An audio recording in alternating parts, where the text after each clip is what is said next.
三菱の愛さん、今までお世話になりました。故障で新しい車になります。今まで私が乗っていた車ですが、廃車にするのでお別れです。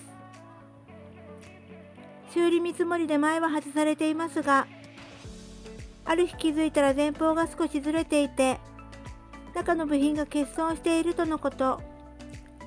以前からミッションなど不具合が多く、修理も安くはないので、父と相談した結果、中古車を購入することに。私には初めてで特別な車なので、お別れ前に撮影しました。内部には外した部品などいろいろとありますが、今から中の荷物を移動します。両親も一緒です。ハンドルカバーはイエローハットさんで、パナソニックさんのカーナビも、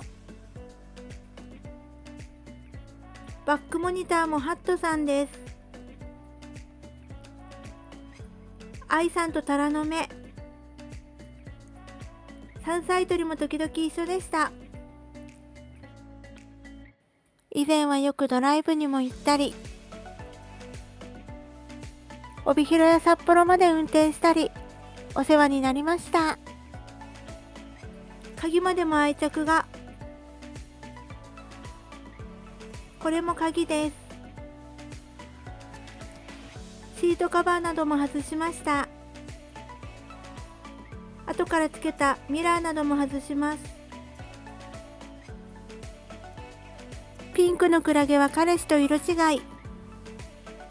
ドアの向こうの水色の車が次の私の車です。この車は現在製造されていませんが、三菱愛という車種です。そして次はスズキハスラー X スターバ 4WD モデルチェンジ前の初代ハスラーです。まだ契約したばかりなので、1月末頃納車予定です。イエローハットさんの株主優待券があるので、ハスラー用に使います。1000円ごとに300円使えます。この車を購入するとき、丸いフォルムが可愛くて、この車に決めたのを思い出しました。愛さん、今までありがとう。見ていただいてどうもありがとうございました。これからもよろしくお願いします。